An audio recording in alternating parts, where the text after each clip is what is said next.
regular City Council meeting is called to order. The time is 6 p.m. Before we begin, council, please put away cell phones. If you have personal business during the meeting, please move for a recess. If you are participating telephonically, please mute your phone unless you are speaking. Also, when speaking, please state your name for those streaming the meeting. As a reminder to attendees, this meeting is being streamed live. The camera is in the back of the council chambers above the clock. Robert's Rules of Order is the parliamentary authority for council meetings under Wasilla Municipal Code 2.04.090. Under this authority, I respectfully request council observe the following. Kindly seek recognition before speaking. That no member speaks more than twice on the same motion without affirmative vote on a motion to suspend the rules. That no member speaks a second time until everyone who wishes to do so has spoken. The purpose of recognizing these rules is to ensure the right to speak is equally respected and that discussion is not dominated. Madam Clerk, please call the roll. Thank you, Madam Mayor. Councilmember Cottle. Here. Councilmember Graham. Here. Councilmember Johnson. Here. Councilmember Crafton. Here. Councilmember Vlock. Here. Councilmember Rubio. Here. You do have a quorum, Madam Mayor. All council members are present and with us in chambers. Thank you. Please stand for the Pledge of Allegiance, and Councilmember Johnson, if you'd lead us. I pledge allegiance to the flag of the United States of America and to the republic for which it stands, one nation, under God, indivisible, with liberty and justice for all. Thank you. The first item of business is approval of the agenda. Before changes are discussed, are there conflicts of interest to declare? Seeing none. Are there changes to the agenda? Madam Mayor, I would ask if we could add a brief update from Senator David Wilson to the agenda under before we get the transit presentation. I have him right under commission and agency. Oh, perfect. reports. Thank you. Hearing none, the agenda is approved as presented. We are now at special orders of the day. There is one proclamation this evening honoring Flag Day, and I will read it aloud. City of Wasilla Proclamation honoring Flag Day. Whereas the Second Continental Congress adopted the American flag on June 14th, 1777, and whereas in 1916, President Woodrow Wilson marked the anniversary of that decree by officially establishing June 14th as Flag Day.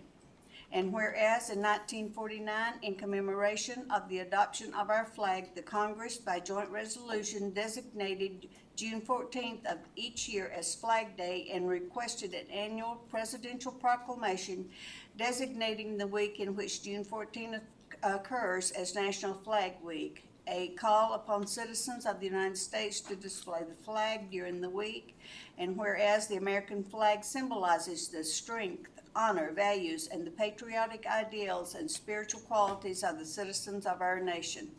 And whereas each year on June 14th, we celebrate the birthday of the Stars and Stripes in the city of Wasilla and the state of Alaska. And whereas the flag reminds us of our fidelity to our country, allowing every citizen to draw inspiration from this symbol of our past, our present, and our ideals of the future, waving as a shining beacon of freedom for the rest of the world. And now, therefore, I, Glenda D. Ledford, Mayor of the City of Wasilla, do hereby proclaim June 14th, 2024 as Flag Day in Wasilla, and I encourage all citizens to observe, honor, and reflect on the foundation of our nation's freedom, dated this 10th day of June, 2024. We are on to commission and agencies report. Senator Wilson, would you like to give us an update?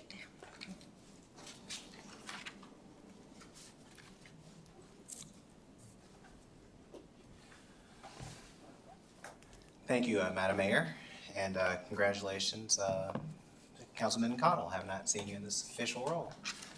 And other council members, thank you. I know we just got back from, seems like we just got back from Juneau, but it's been a few weeks since we adjourned. and just wanted to give a couple of updates on pieces of legislation and other budgetary items, with the caveat that these numbers aren't final until the governor goes through his process, and until after that veto process is completed, then these numbers are still just temporary numbers and placeholders until that process. Just want to talk upon some, other key factors and pieces of legislation that we passed last year. Was the same 33rd legislative session, was that Senate Bill 38, piece of legislation that your dispatch center offered to help protect the interference in emergency communications. This year we also looked at Senate Bill 45 that our office worked on, and that was also brought by Wasilla providers mostly, but it helps the entire state in terms of direct healthcare agreements, which allows providers to enter into direct healthcare agreements with you, stripping out that middleman of insurance to hopefully help lower those healthcare costs. And then we also worked on some bills to reduce licensure bureaucracy within occupational speech pathologists, physical therapists, and audiologists as well. And before I get too far, I know that you guys are normally, it's either myself, Jasmine Martin, or Miss Jody Simpson, but in the audience is Miss Sharon Johnson, who came to work for our office. She wants to stand to give an acknowledgement wave. She joined us, former Palmer High School counselor, and recently retired and decided to join the legislative out of curiosity, and she loves it, and so we are glad to have her on board working for our office. So if you don't see me, it might be her or that. And we also brought on Miss Rose Larson as well. Something else that we passed was the omnibus crime bills, House Bill 66, which includes harsher penalties and distribution for fentanyl and methamphetamines. Also reforms to stalking, domestic violence, and conditions of release laws. Closure of some of the sex offender registry loopholes that were out there. Misdemeanor for assault in front of children, which is only in within your right there, not a neighbor next door, or if you're in a movie theater, it has to be within that domicile of a home situation. And we also updated the terminology on sex abuse of a minor. And we worked closely with the electronic transmission bill with the governor, mitigate some reduces in the reliance of cook inlet gas, increases the rail belt transportation regulatory authority, which we also worked with MTA on a piece of language too, is to update some statutes in there for them as well. Worked on the carbon storage bill to help expand and adapt to changing world and the resource development. This was needed for a lot of big projects like Santos and Conoco need this piece of legislation because funders, they're big capital funders, they just need states that have carbon credit or ways to offset carbon emissions so they can continue their funding operations, especially for some of their smaller players that also assist them in their day-to-day operations. And probably one of the most important things we did the last few days was that wonderful court case that happened that sort of stopped transpondent schools and correspondent schools in the allotment program. Was in House Bill 202, which was Rep. Johnson's opioid and school bill. We were able to add an amendment there and working with folks to get a 1-year basically extension to keep correspondent schools and programs whole as is for 1 more year until the courts can work out something or until the legislature can find another compromise to hopefully not to get the can down the road, but to find a way to fix that program going forth in perpetuity. And so we just want to make sure families and folks still have the stable stability with the ongoing school year until that hopefully a court case will be settled this summer and can give better direction on where we should be going in terms of a long-term fix in terms of legislation. Our operating budget, it's a balanced budget that still prioritizes public safety, education, and essential services. We did the one-time funding for the BSA as a $680 increase. And more importantly, we're able to get that pupil transportation increase, which really will benefit primarily the Mat-Su out of any other school district. The Mat-Su will benefit the most out of that. Other items as was able to help Shakir was the $50 million to their downtown Wasilla couplet. Consists of that new road construction lane configuration. You guys know all about this because this is one of your projects. The $2.5 million for the Herman Road Parkway extension. The $700,000 for the Bogart integration for the roundabout for Green Street and North Oral Drive. Something else that's here for was one of your priorities and the borough priorities was the $2 million. Using my discretionary funds to help get some of those things situated with the interconnect between the two water systems between Palmer and Wasilla. and along with the 1.5 for the Wasilla upgrade to their wastewater infrastructure and commercial growth.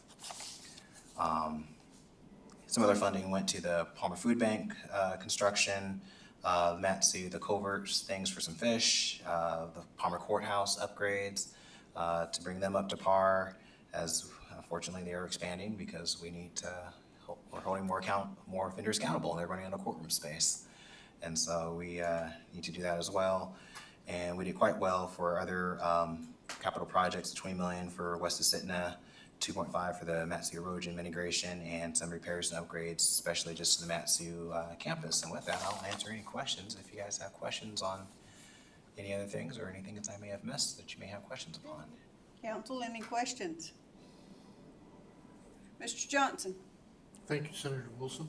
So if I heard it right, within the budget, we have $8 million for the couplet project, is that correct? Is that what you said? I think it was 50 million to construct the downtown couplet. And that work will consist of new roads, construction lanes, configurations, new pave placement, and some of this is also within the capital budget as well. And that's starting in this budget year? Yes, starting July 1, pending any vetoes by the governor. Thank you.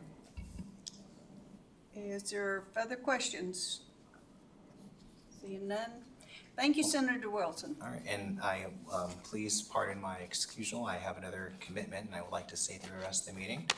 But I believe Ms. Johnson may, and you can take my name off for persons to be heard. Thank you. And please come back and see us anytime.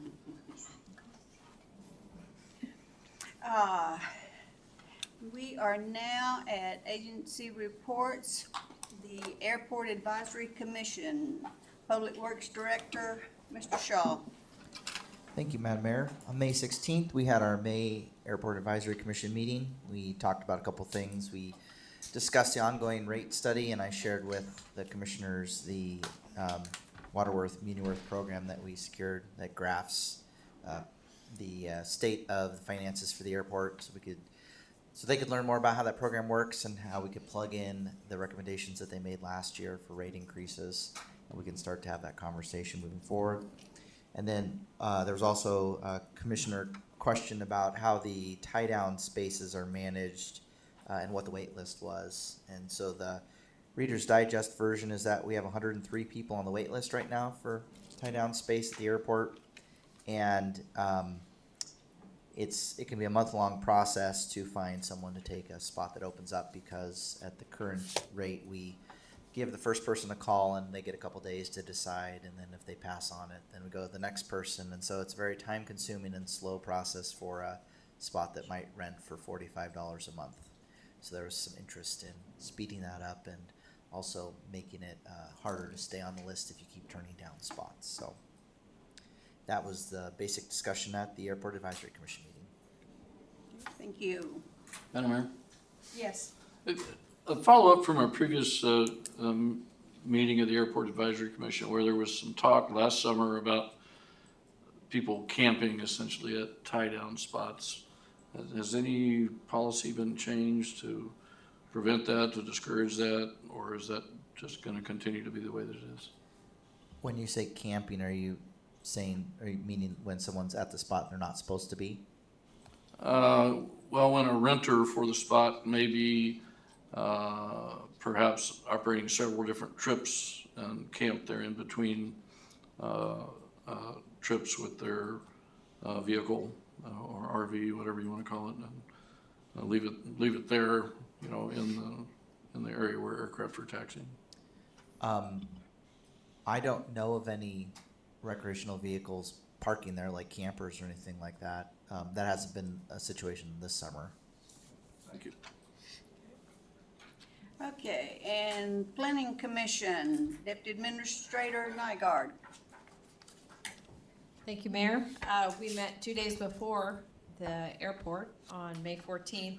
It's a very short meeting. We gave an update on the 4th of July parade with the new route coming from the hospital down to Swanson, and then going over to Lucille, up and over Nelson back to the high school. So it's a new route this year, should offer more real estate for parking and more sidewalks for sitting, and should be a great time. So we do have quite a few float registrations already, and we're expecting more as well as sponsorships. So come out and join us, and if you want to float, come sign up. Mr. Graham? Ms. Nygaard, are we still limiting floats to 75, and is that for traffic control or just administrative? I mean, we're obviously coming back to the same spot we started. Is that one of the considering factors there? Yep, in fact, I talked to Bethany, who's coordinating the parade. One is just safety and then timing to ensure that we don't get clogged up again right at the Bogard intersection. So I don't think we'll have any problems, because right now we're at about 40, but between now and the 4th, it will get pretty busy. Yeah. Thank you. Mr. Graham, the 75 does not include the cities. So all total, we probably have over about 100. Thank you. Okay, and next we have a transit presentation. Matanuska's Assistant Borough Long Range Planner, Mrs. DeSalvo. And I'm not gonna try to butcher your first name. No worries. My name is Maya DeSalvo, long range planner at the borough, and I will do my best to speed through this presentation. I have been presenting previously with Jennifer Bush, who is the executive director for Valley Transit. She was not able to be here, so I will move through her slides, but if there are specific questions that I can't answer, I'm happy to follow up afterwards. So with the urban designation, you guys are all familiar with at this point, there were 3 changes. So one is the way that stormwater is managed. The second was standing up the MPO, which again, you guys were all a part of. And the third change is the way that transit is funded in the borough, specifically in the urban area. So up until this point, the local governments, the borough and the cities have really not played a role in transit operations at all. So we have a number of nonprofit transit operators and health and human services organizations that work together to get people around where they need to go. So up until now, those transit operators have been able to apply for a 5311 rural transit funding, and they apply directly through the state and FTA to receive those funds and operate their services. Within the urban area, specifically Valley Transit is no longer eligible for 5311 funding. So instead, they are eligible for 5307 urban transit funding. So it's still an FTA funding source, but a little bit different. And one of the caveats is that a nonprofit provider is not able to apply for those funds directly. A local government entity must step up as a direct recipient, receive the funds, and then has a few options. So that local government could decide to operate transit themselves and use that funding, or it could be passed through in a couple of different ways. So in the end of 2023, the Matsu Borough Assembly did vote to move forward on becoming a direct recipient, and in November of 2023, the governor did designate the borough as a direct recipient. So I will move forward here. So our kind of option that we really want to focus on continuity of services. So this isn't, at this time, we're not trying to increase services or change the way that transit is operated here. We're just really trying to make sure that there's not a loss of service for the people that are relying on this as a form of transportation.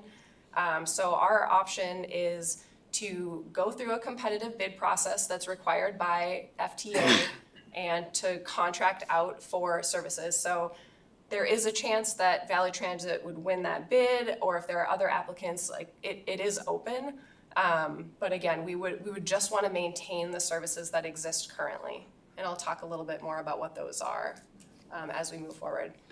Thinking a little bit too about who's riding the bus. We have people that are riding the commuter bus to Anchorage. That's one of the main services. I'll show that route in a little bit. We also have demand response services. So people who are calling for a ride, they're getting transported to and from jobs, youth, are using this for after-school programs. People are accessing shopping, going to the grocery store, going to the doctor, all of these different things. In addition, not on this slide, social connections, being able to interact with family, friends, accessing recreation. There are a number of different reasons that people would rely on transit. A couple points of note, the statistics that I have down at the bottom, 41% of Mat-Su Borough residents work outside of the borough, and close to 30% of those residents are working in Anchorage. So thinking about that commuter route and being able to get people access to jobs is really significant. When we went through the update for our Coordinated Human Services Transportation Plan over the past couple of years, we also had to do updates on demographics. And really, that plan was focused on priority populations, so individuals, seniors, veterans, youth, Native populations, single or zero car households, a lot of those population groups that are recognized as relying on transit to access essential services. And more than half of the residents in the borough fall into at least one of those categories. So recognizing that there is a significant part of our population that has a propensity for needing these services. So I'm gonna move into doing my best to talk about Valley Transit Services specifically. Just a little bit of an idea of the way that their organization is structured. Like I said, they are a nonprofit organization, and they do function with a board of directors. They have about 3 or 4 administrative staff, and the rest of their employees are bus drivers, mechanics, many of those different positions. They have a couple of vacant positions now, but generally 20 to 25 employees working directly for Valley Transit at any given time. The services I mentioned earlier, so demand response, and their budget is split about in half. So about 50% of their services are demand response, and the other 50% are falling into that commuter service. But the demand response service that is happening inside the urban area, it's not a fixed route. So someone is making a reservation, and they can do that up to 2 weeks in advance of the ride, or they can call the same day to make a reservation. And they have some different technology services that are in place to help make the service as efficient as possible. So it's kind of that carpool kind of style where if a vehicle is traveling one direction, they're gonna scoop as many people along the way around the same time as they can. And the zone-based fare, so all of those different color blocks that you guys see on this slide are different zones. So if somebody is traveling from one location in Wasilla to another location in Wasilla, they're paying a $3 fare for that. If they're going from somewhere in Wasilla to somewhere in that Palmer zone, they're gonna pay $6, if that makes sense. So it really just depends on how many zones they're hopping through. And they're, again, $2, so it's a little bit of a reduced fare for seniors and youth.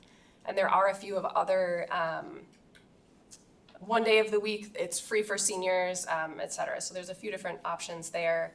The commuter route is a fixed route, so that starts in Meadow Lake, it stops in Wasilla, it stops on the edge of that Palmer zone, and it's bringing people in and out of Anchorage. And there are 14 round trips on the weekdays and a couple on the weekends, as you can see.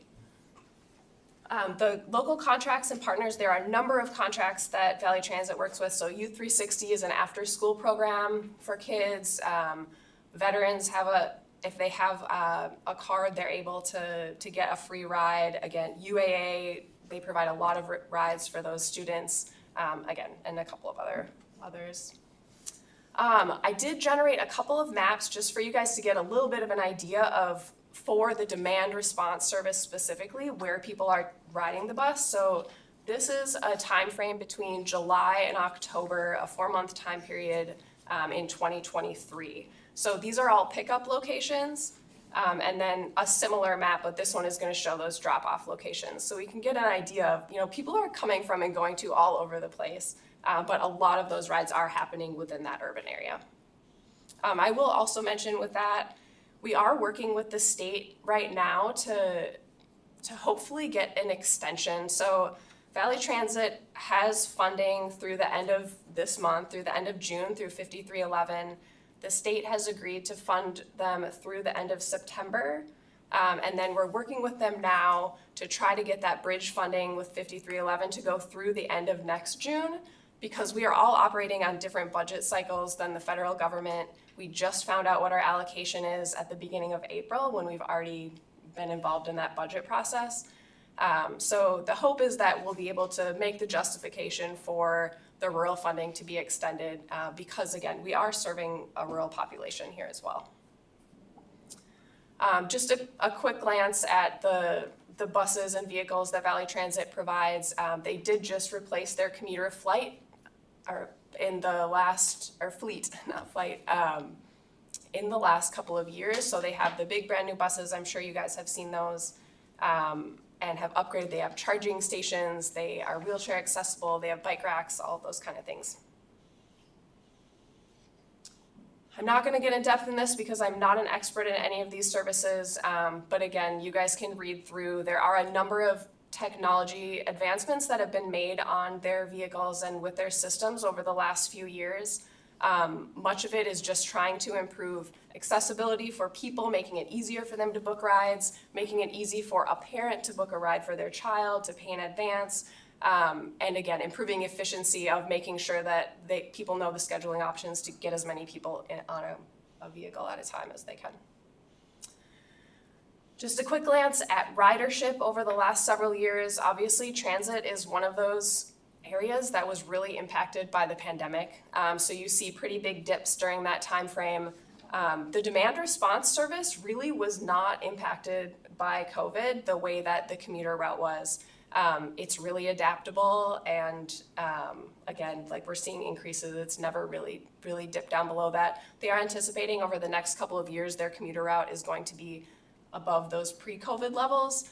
Up until a couple of years ago, the buses that they were using for the commuter service were also about 30 years old and had 1 million miles on them. So having those nicer, more reliable buses is also improving reliability on that service.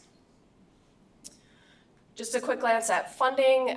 So again, up until now, 5311 is where they've been relying on really hard for that rural transit funding. The match for the rural funding is less, so we're looking at administrative and preventative maintenance costs and operating costs are split out. So some of those expenses have been able to fall into a 9% match category. And we look at the 5307 funding, and it's a 50-50 match split. So our allocation for FY24 is just under 1.8 million. So that match for operating expenses in that scenario would also be 1.8 million. They did receive, yeah. Could you explain a couple of the acronyms up there, ADA, CAA? Yeah, bike? so looking at wheelchair accessibility and things like that. So, and bike and pedestrian capital projects. So there's a different match rate associated with that. Because we offer demand response services versus a fixed route transit service, we're not required to offer the same paratransit services that would get people to those main routes. So some of those projects would really not apply. But again, thinking about capital projects like bike and pedestrian infrastructure, shelters, lighting, those type of things are going to qualify for a different match rate than actual operations of transit.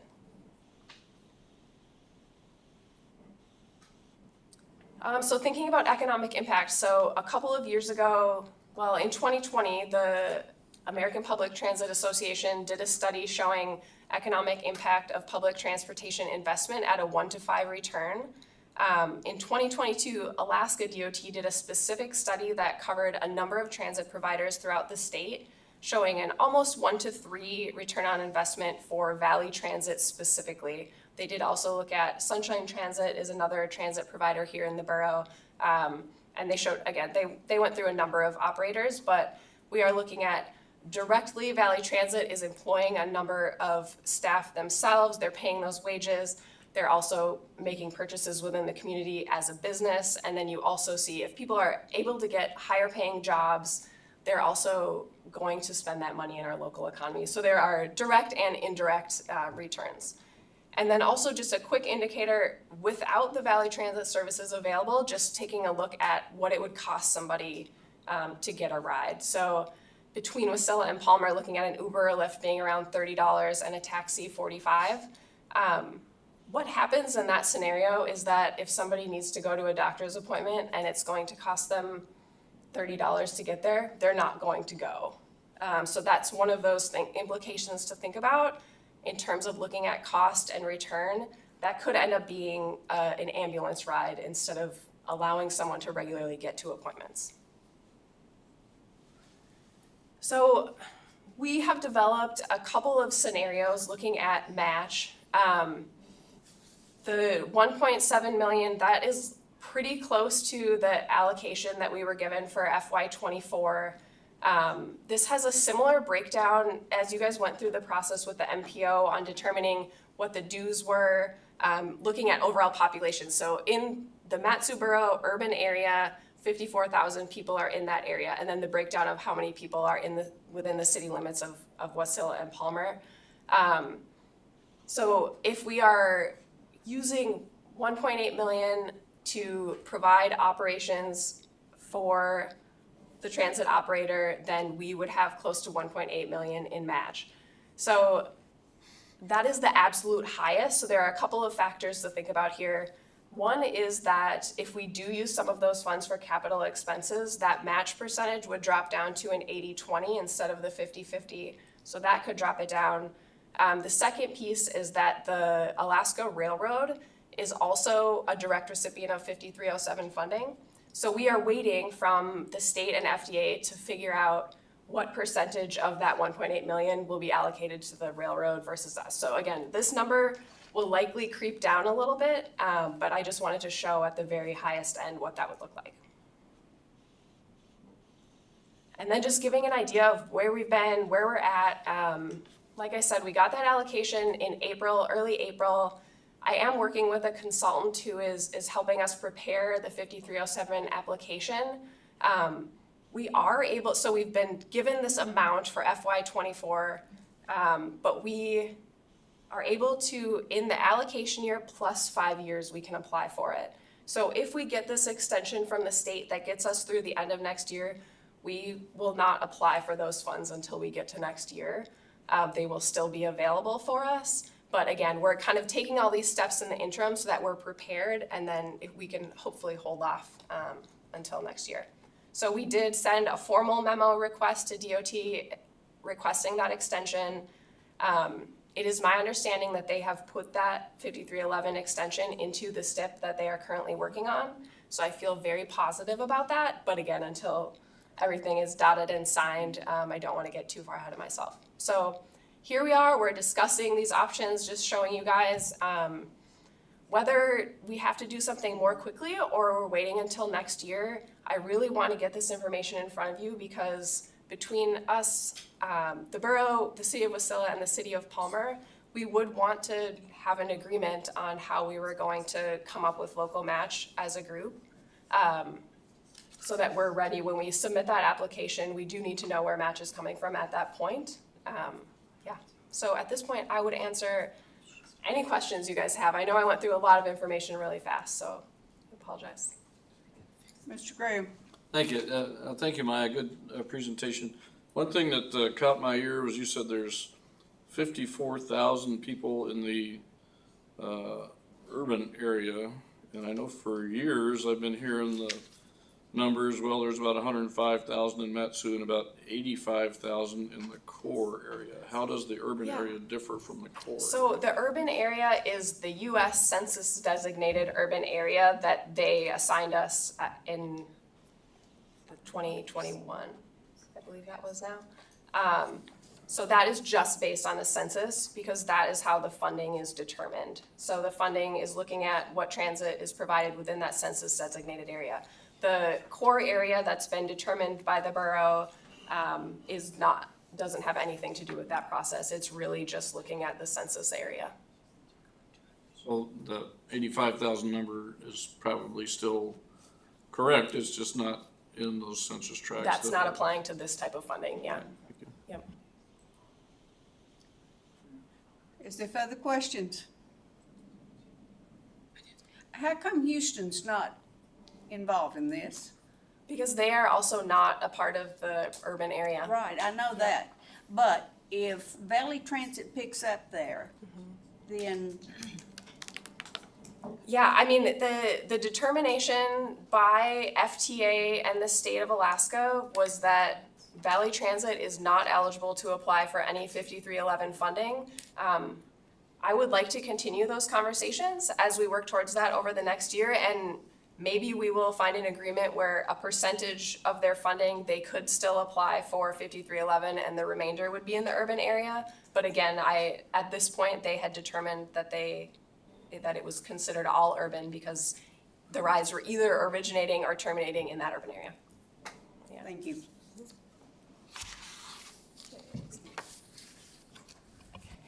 Thank you. And now, Jackie Kinchlow with Matanuska Telephone Association, the community update.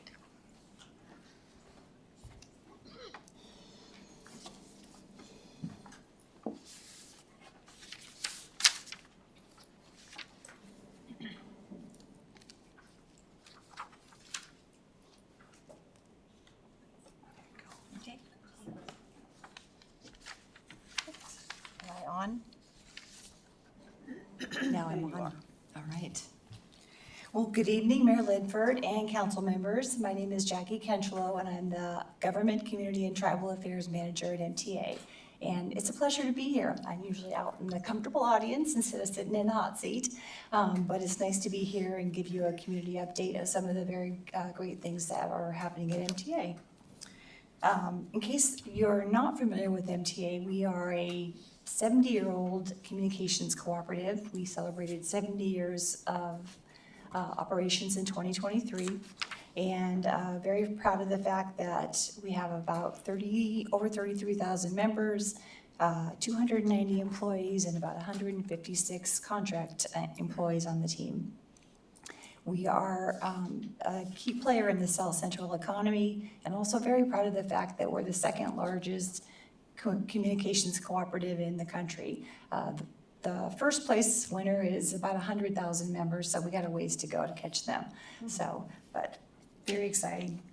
MTA has always been interested in economic development, as it's very important to our area and the impact it has on all our lives and livelihood. Recently we discovered, that there is a big need for tech economic development. It really is lacking in our area. So we connected with an organization called the Center for Rural Innovation, known as CORI, and had them conduct an assessment of the area. So we used that assessment to work on applying for a grant application for EDA that will allow us to, called a Build to Scale Ignite grant, that will allow us to basically develop an ecosystem for entrepreneurial economic development. It's very exciting for our area. Another exciting project we've been working on is we formed a partnership called the Wasilla Tech Alliance with the City of Wasilla, Wasilla High School, and MTA, of course. And at this stage, the Tech Alliance, we're just trying to understand whether or not a tech ecosystem is feasible in our area, trying to determine whether or not all the components that are necessary are available. Can everybody hear me okay? I can hear myself very well right here. What are the other, you know what? It'd be probably helpful if I advance the slides. So there's our lovely building and all our stats, and then our tech-based economic development initiatives. I apologize, I was having so much fun talking to everybody. So here's another really exciting project we have going. It's the Youth Technology Tour. And we're proud to be hosting our 3rd annual tour coming up in July. And basically, it's a way for us to get kids and young people ages 13 to 17 really excited about the possibility of a career in telecom. There is so much technology involved in telecom now, and it's the world is just a big place in the telecom technology, and there's a lot of careers available. So the kids come in, they spend the day with about 10 different departments, learning everything that it takes to get started in that field, what an entry-level job might be, a future job in that area, and they ranging from tech support to engineering and construction to customer service.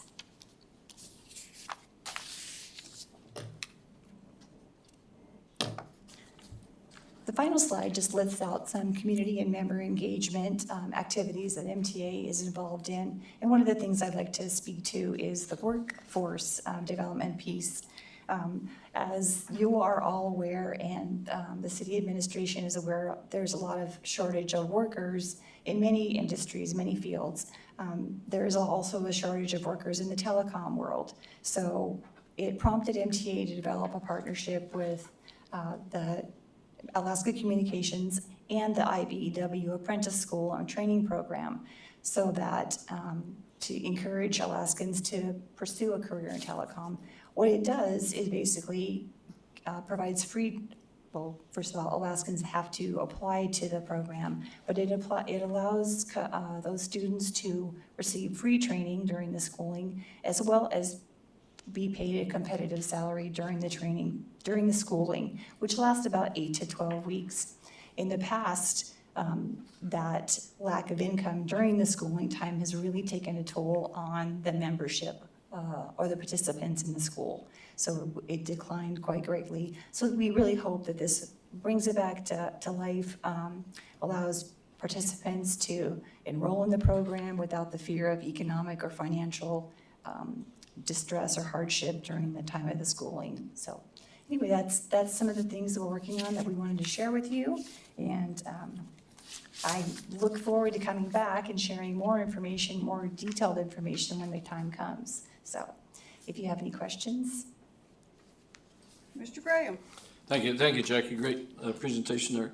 Could you tell us a little bit about your the MTA Foundation's scholarship grants? Are those available for folks pursuing technical careers as well as academic careers? As far as I know, the scholarship, actually, we did have a technical division this year, and we awarded, I was on that scholarship committee, and we awarded a scholarship to each one of the applicants. I think we had 5 applicants in that category, but we're really trying to push and I know the MEA is doing this as well, and other organizations that offer scholarships, but really trying to get the word out on the technical training scholarships. So yes, we are focusing on that. We had plenty of kids that are applying for the scholarships for academic reasons, but we have been focusing on the technical piece and vocational training. Does that answer your question? Yes, ma'am, it does. One other question, if I may. Yes. So I attended the MTA annual meeting, which is open to all member owners, folks that use MTA services. And one of the questions that I talked with Michael Burke about, your CEO, about was the future of landline communications. And as a member of the city council, part of the city's job is to be there when everything goes to crap, be it an earthquake or whatever, and we lose cellular service, fiber connectivity becomes damaged, whatever it is, but landlines almost always work.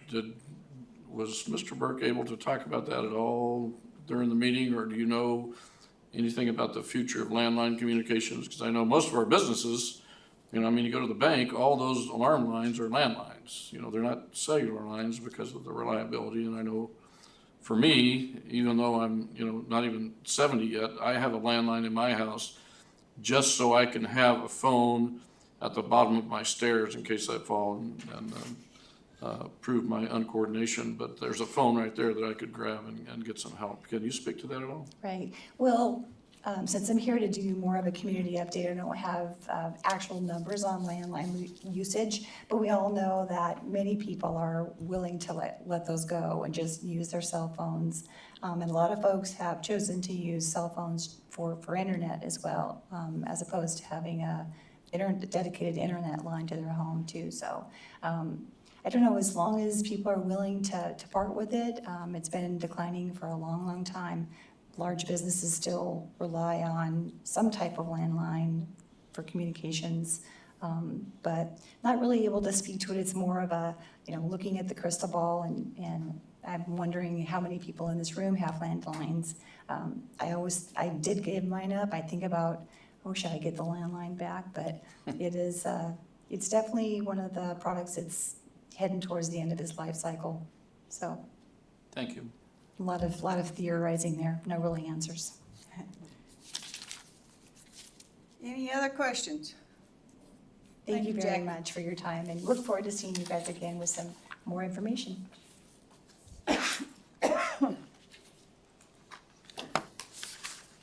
Okay, there is no public hearing scheduled, so we are now at persons to be heard. It's a time for members of the public to share their views with the council. This is not a question and an answer period. Our time for dialogue. Speakers may be referred to administration, or issues raised may be taken under advisement by the council or administration.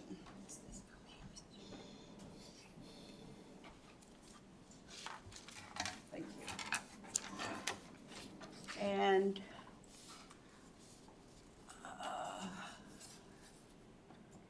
okay, the first one is Jackie Goforth. Please begin your testimony by stating your first and last name, and if you are a city resident. Comments are limited to 3 minutes.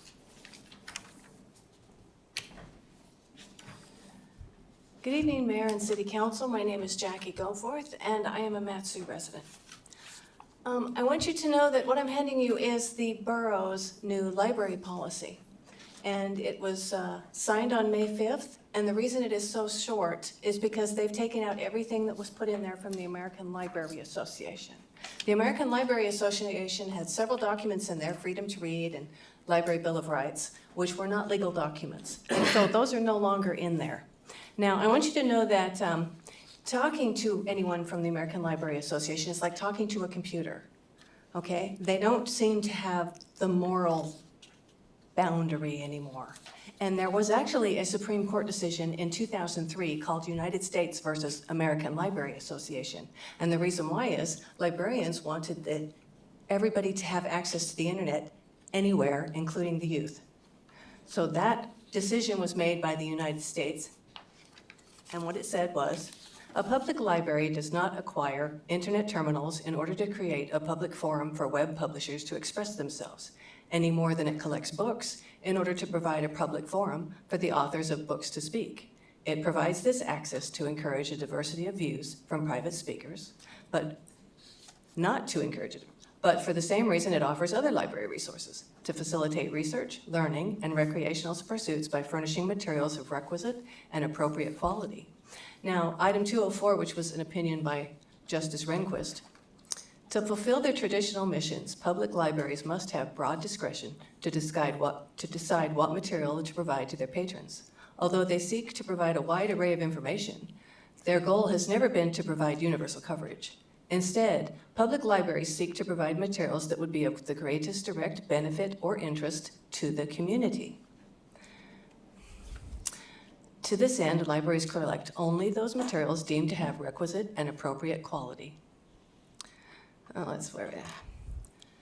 The librarian's responsibility is to separate out the gold from the garbage, not to preserve everything. We have held in two analogous contexts that the government has broad discretion to make content-based judgments in deciding what private speech to make available to the public. However, if you read the First Amendment, obscenity is not protected speech, and the libraries know that. But the American Library Association, if you talk to anybody involved with that, you will find that they're strictly, every bit of information written needs to be available to everyone. They don't seem to get even this Supreme Court judgment in mind that anything that's obscene is not allowed for anybody under 16. It's against the law. Begin your testimony by stating your first and last name, and if you are a city resident, comments are limited to 3 minutes. Good evening, Madam Mayor. Okay. And council members. I'm Eileen Falkenstein. I'm not a city resident, but I do represent Wasilla area seniors. Our big event for the season is coming up. It's the Miles for Meals Fun Run, Walk, or Roll event on Saturday, June 22nd. It will take place starting at the Wasilla area campus, seniors campus on Century Drive at the gazebo. Registration starts at 9 a.m. and the run kicks off at 10 a.m. After the run, there's going to be a barbecue with music in the gazebo area. You can register early online at www.wasillaceniors.com. It's $30 if you participate. It's $10 if you just come and watch and enjoy the barbecue. This event sponsors Meals on Wheels, Mid-Valley, and Wasilla Area Senior Congregate Meals. So it goes to the nutrition program. And if you need to get in shape for this, we do have a great gym, which is a gym that a lot of people are not aware of. Club 50 is in the Wasilla Area Senior Campus. Membership is $10 if you are a member of WASI. It's $15 if you are not, and that's per month. It is a gym complete with equipment, and there are free classes if you are a member, bingo size, Tai Chi, and Wasilla and Strong Seniors. So if you want to get in shape, you can do it for a lot less than the Alaska Club at Wasilla Area Seniors. And that's pretty much it for me for this month. So hope to see you come out. If you're not going to run, come out and cheer for the folks that are participating in the event. Thanks so much. Madam Mayor, if I may ask one question, I'm sorry, you mentioned the date for your fun run. What was that? The fun run is June 22nd, Saturday. Registration starts at 9.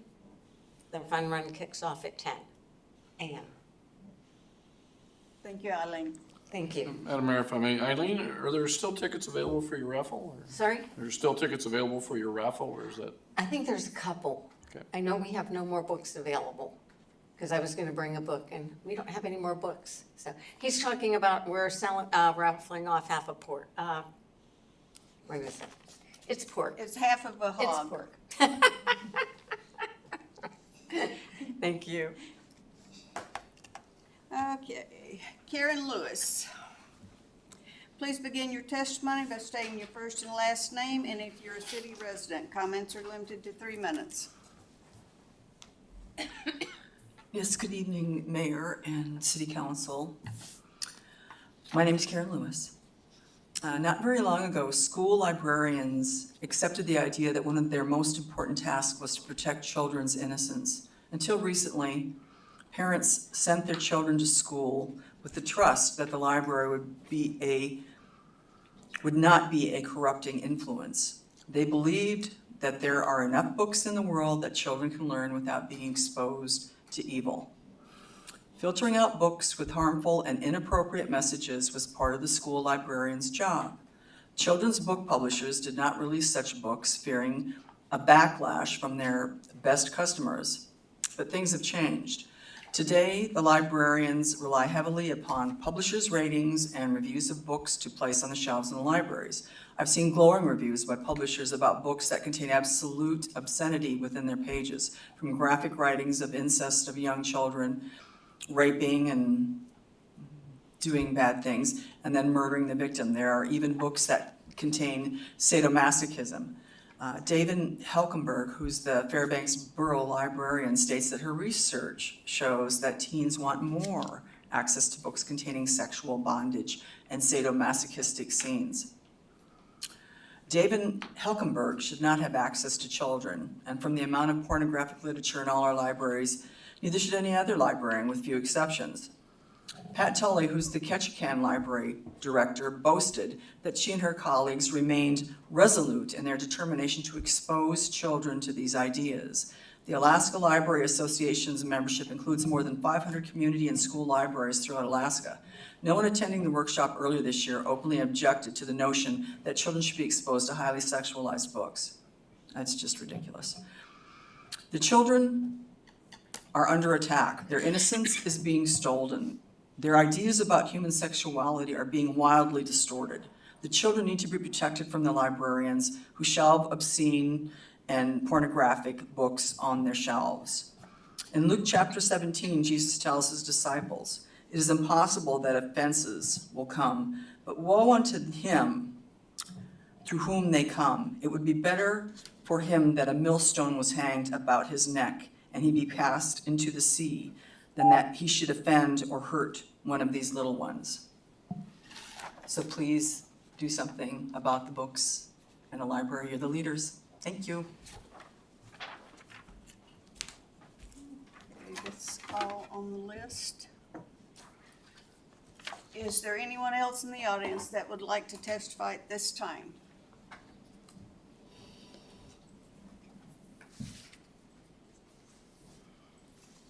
My name is Linda Spohn, and I'm going to read to you from the book Identical, which is a challenged book in the Wasilla Public Library.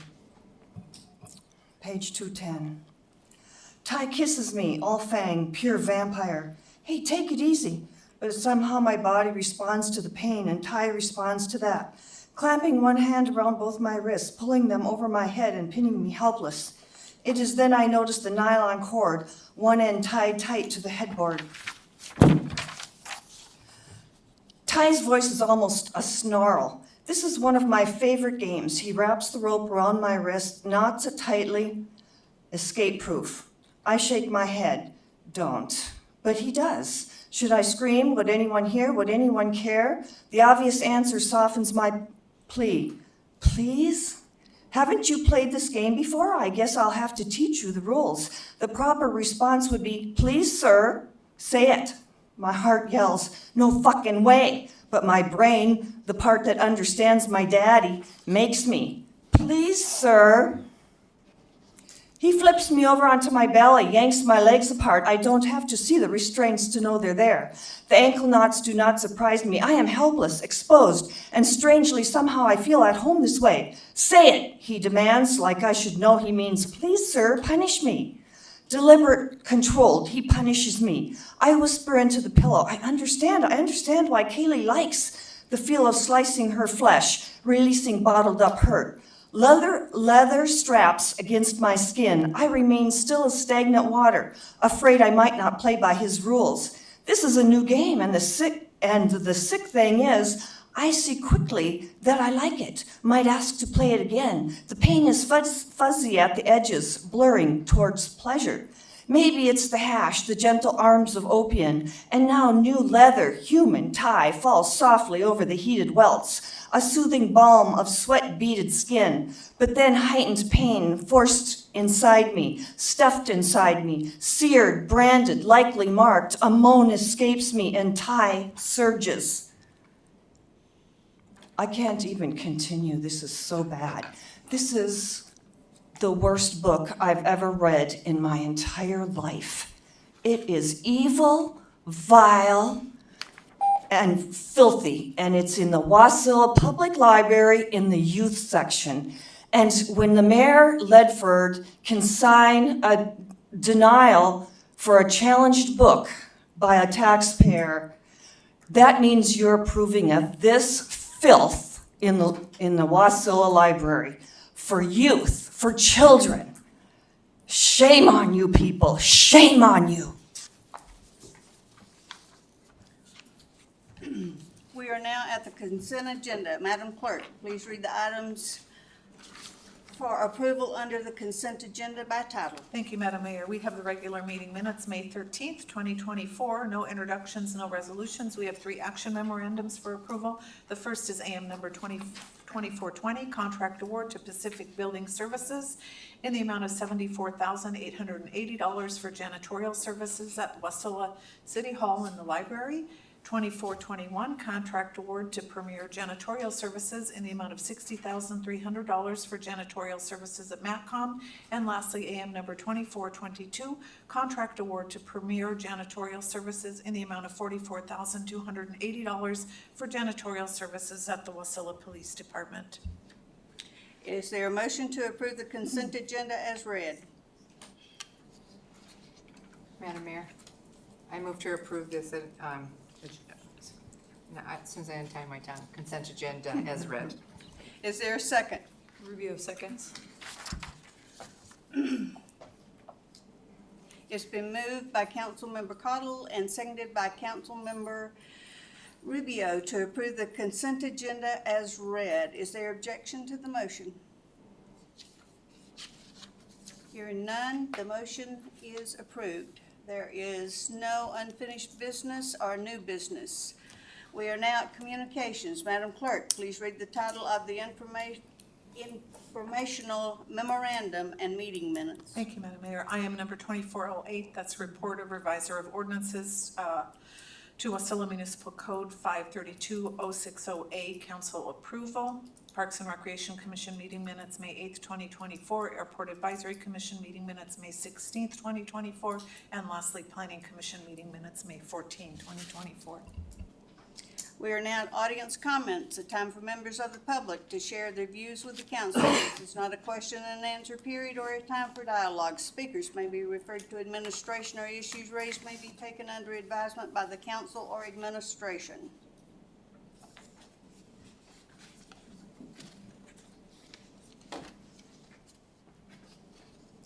Please begin your testimony by stating your first and last name, and if you live in the city, you have 3 minutes. Mayor and Assembly, Mayor, you didn't give me a chance. You stopped the public comment without asking. Because you're not signed up. You still didn't give me a chance to speak. You don't have to sign up. You talk about a disaster. You people are in control of a disaster and you're doing nothing about it because you keep using taxpayer money to supply this porn in your libraries. This is also from the book that you approved for youth, and it's identical. It's unbelievable that you wouldn't care about kids. That's our future. The borough has adopted something now they're gonna give a try. I'm sure they wouldn't mind if you went on, but I can't speak for them. But it's something you could check into. This is, like I said, from the book that you feel is appropriate, Mayor. Identical, page 447.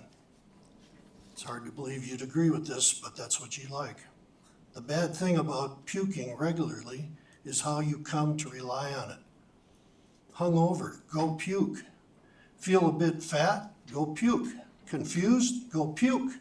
Frightened, go puke. Entire world falling apart, hurry up and go puke. All of the above, puke, puke, puke, puke. And puke some more. Totally puked out, esophagus acid etched. I'm ready to face the day, not. I'm a young girl. I'm not your girlfriend. I'm not your whore. I am not my effing mother. But he is on top of me, and my shout is silenced. He is inside of me and may scream, stay there, too. He is finished. And I don't cry out, but I do cry a bucket of silent tears. He slithers away, and at last I quietly sob, no, no, no, no. Page 446. I want to know joyous sex. I want sex laced with love and not warped parental love, but the honest kind. I want sex that makes me feel right, not like some freak, some inbred monstrosity. I am. Sex feels great with him too. I guess it might be nice for sex to feel right, like the person you might even love. More drugs, better drugs. Maybe it is time to graduate from pot and hash into pills, something stronger. That opiate stuff was great. Wonder what heroin is like. I hear it drops you way down. You guys, you think this is good for youth and you think this is good use of taxpayer money. What a shame. Madam Mayor, might I ask for the name of the testifier? You didn't give your name at the Mark first. Stone, I'm sorry. Martin, thank you. You guys, do something about these books, please. Audience comments is closed. We are now back to the dais. Madam Clerk. Thank you, Madam Mayor. Just nothing other than, where are we, next regular meeting, June 24th. Councilmember Johnson. No comments, Mayor. Councilmember Vlock. Thank you, Madam Mayor. I want to thank everyone for coming. Jackie, it was good to hear from you tonight, and look forward to hearing from you again. And that's it. Thank you. Councilmember Crafton. No comment tonight, Madam Mayor. Councilmember Rubio. No comment, Madam Mayor. Councilmember Cottle. I just wanted to mention that I stopped by the city block party last weekend that was on. I wish I would have had my grandkids with me because there was all kinds of stuff for kids and tons of information and just lots of cool stuff for them. Unfortunately, my grandkids weren't in town, but when I was there, it was, it was kind of at the time of day that people were just kind of coming and getting there, but it looked like everybody was having a good time. And I think the city staff did a really good job with it. And that's all I have. Okay, Councilmember Graham. Thank you, Madam Mayor. As always, thanks for folks who attend. It's important that we hear from everybody.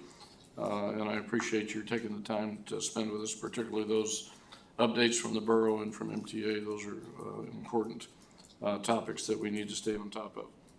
From another standpoint, I wanted to advise the mayor and the council that I have spoken with Scott Bell over at the Menard Center about a project that's been in the works for almost a year now, talking about refurbishing the railway rail car out in the south parking lot. The Rotary will start working on that once a dumpster is delivered. There is no expense to the city for us refurbishing that, but there will be some plastic fencing, some security fencing around there to keep people from getting on that rail car and injuring themselves. But that should start within a couple weeks once we get the dumpster delivered and go from there. And speaking about the railroad as well, most of you know that I work for Holland America Princess on the rail, the Yukon Rail Division, which is not associated with the Alaska Railroad, other than the Alaska Railroad is the contractor that carries those cars. However, there have been 2 deaths, folks hit by trains within the last month. That is a huge number. 1 is an unacceptable number, 2 is a huge number. So I would certainly ask you to remind visitors to town and perhaps people that might drink a bit. Perhaps the police department could help with this as well, to stay away from the tracks.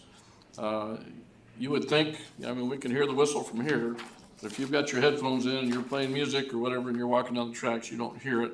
And those trains can't see you. And it takes, even the small passenger trains, it takes almost a half a mile to stop. And if they can't see you, they can't stop. So please let people know to stay away from the tracks if you see them on there.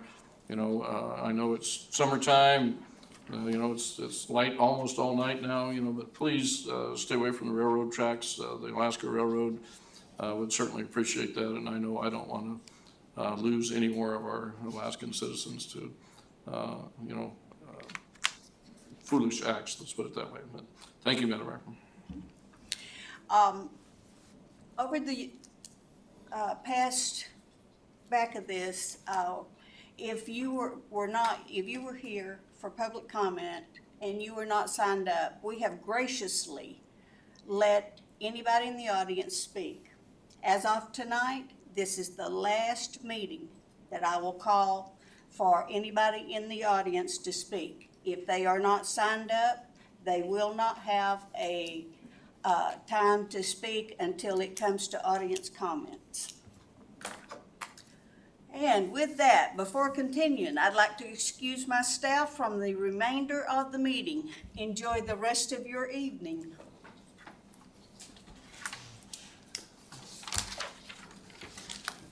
Madam Mayor, given past years in terms of the review of the city clerk, I personally feel that we'd have no real need for an executive session, in considering that the clerk, Jamie, has done an outstanding job, and I feel that there's no reason that I would have any other comment in executive session except to give her a complimentation for a job well done. So I really myself see no need for an executive session. Thank you. Madam Clerk, it is your choice. Thank you, Madam Mayor. No, unless we move into reputation and character, I'm happy to be brave and have my evaluation public. Okay, all right. Council, please proceed. Madam Mayor, I move we move into committee of the whole to include the city council to discuss the performance of the city clerk for this fiscal year. Okay. Is there a second? So moved. We are now in committee of the whole. Well, since I started this mess, I'll continue. You know, it's been my pleasure to work with a couple of clerks over the years, and they have straightened me out on a lot of things, and Jamie is no different. However, she has certainly proven herself to be, I think, probably the best clerk in the state. You know, I get to watch the Kenai Peninsula Borough meetings from time to time, the borough meetings from time to time. They have great clerks, but they don't have nothing that would hold up to the ability of Jamie to get things done, get them done behind the scenes, get the packet ready, make sure that everything is checked and proper by the time that we get it. So you can look at the statistics from the email that was sent out regarding the annual review of the city clerk, and you can see that she has done a tremendous job in terms of getting the word out and in terms of keeping the council informed and making sure that the citizens who elected us are informed as well. So I'm definitely in favor of a highly positive review for the city clerk. Further discussion? Madam Mayor, just to go on the record, I agree. I mean, her list of accomplishments are definitely very commendable. I know that she works hard and she supports everybody to the best of her abilities. So highly complimentary review. Thank you. Madam Mayor? Yes, and I have to ditto everything. Jamie is a jewel, and the city is very lucky to have her. What an asset to us on the council, an asset to the residents. So, yes, just highly commend Jamie. Thank you. Go ahead. I gotta go on the record too. Jamie's my light for sure, and I know that most of us feel like that on this council. We go to her as, there we go, sorry, I don't know. We go to her as a mother hen, you know what I mean, that with all questions, and she definitely points us in the right direction and really helps us feel secure with what our question might have been and the direction that we need to go. And I think we all consider her one of our best friends, you know, like she does her job well, obviously, we've all seen it. But more than anything, I think she is so non-biased and just allows all of us to come as we are, and still gives us all everything that we need for it. But I think that takes a lot in somebody, and she does a phenomenal job.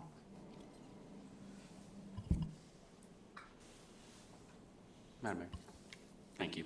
I mean, I think we all want to jump on this train here because of how amazing Jamie is. I just want to say thank you for all that you're doing, and say that you know, we couldn't get what we do here done without you. I think Mr. Graham said it, where there's a lot of good clerks out there, but you are a step above a lot of what they do.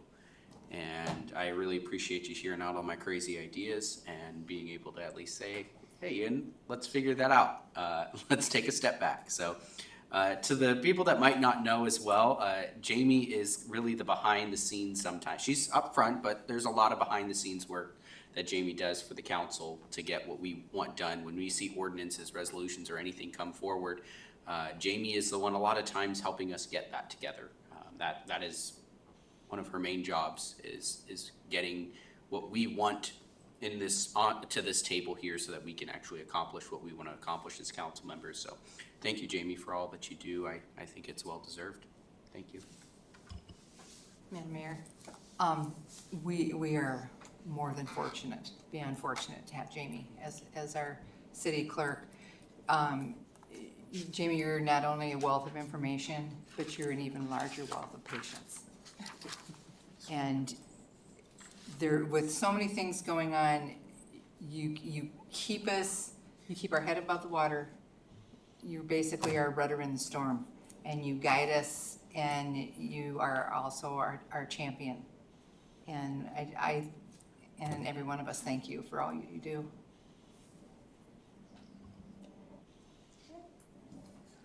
Madam Mayor, I move to exit committee of the whole. Is there a second? Second. It's been moved by Mr. Graham, seconded by Mr. Johnson to exit committee of the whole. We are out of committee of the whole. Madam Mayor, do we need a motion to accept the annual review as written?